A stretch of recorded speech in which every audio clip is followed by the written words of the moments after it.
পশ্চিম আকাশে আমাদের রক্তিম সূর্য ডুবো অবস্থায়, সাথে বিভিন্ন অঞ্চলের থেকে আগত আমার মতো, আমি পাশের গ্রাম থেকে আগত, তো লোকজন বিকালবেলা আসেন এই রাস্তাটুকু দেখতে এবং সুন্দর এই রাস্তাটুকুতে নিজের সময়টুকু ব্যয় করার জন্য চেষ্টা করে এই বিকালবেলা রাস্তায়। তা আমিও সেই হিসাবে গ্রামে আসছি, একটু আসলাম, দেখলাম যে কত সুন্দর এই যে রাস্তাটা, সাথে কড়াই গাছের বড় সুন্দর একটা বড় কড়াই গাছের নিচে দাঁড়িয়ে আছি। আমিও দাঁড়িয়ে এই রাস্তার সৌন্দর্য উপভোগ করছি।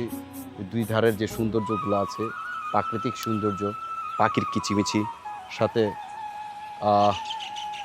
এই যে নিশ্চয়ই আপনারা শুনতে পাচ্ছেন যে পাখির যে শব্দগুলো, সাথে বিভিন্ন গাড়ি যানবাহনের দিকে চলাচল করে। এই রুটটা খুবই ফেমাস একটা রুট, ভাইরাল একটা রুট হয়ে গেছে এই রোডের দুই সৌন্দর্যের কারণে।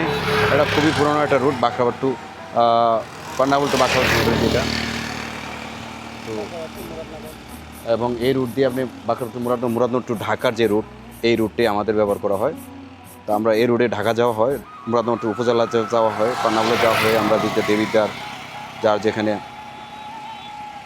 পান্নাবল অংশে যে কুমিল্লা সিলেট মহাসড়কের আঞ্চলিক মহাসড়কের দিকে যাচ্ছি আমরা, এদিকে যে ইজিলি যে কোনো জায়গায় যাচ্ছে, যে গুমতি ঢাকা থেকে নবীনগর টু রাস্তা যে ঢাকা টু নবীনগর হয়ে বাঁকড়াবাদ হয়ে ভায়া যায় মুরাদনগর, এই রাস্তাগুলো খুবই ফেমাস এবং খুবই সুন্দর একটা রাস্তা। যেমন একটা বিদেশি কোনো রাস্তায় আমি দাঁড়িয়ে আছি, রাস্তার সৌন্দর্যটা দেখলে মানুষ এখানকার বুঝবেন, যারা দেখছেন আমার ভিডিওটা দেখবেন তারাও বুঝবেন যে আমার এই রাস্তার সৌন্দর্য আমার বলাতে মনে হয় কমতি হতে পারে, কিন্তু এত সুন্দর এই রাস্তাটি।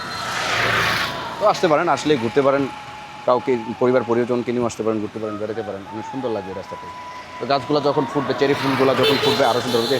এই সাইডেও দেখা যায় যেটা অনেক গাছ রোপণ করা আছে, এই গাছগুলো যখন বড় হবে, দুই ধারে ফুলগুলো ফুটে উঠবে, তখন আরও সৌন্দর্য বেড়ে উঠবে, বাড়াই দিবে এবং সৌন্দর্যগুলো অনেক মানুষকে বিমোহিত করবে এবং আকৃষ্ট করবে। আরও বেশি লোকজন আসবে পর্যটক হিসেবে, বিভিন্ন অঞ্চল থেকে লোকজন এসে এখানে তারা সময়টুকু অতিবাহিত করবেন। ধন্যবাদ। স্টপ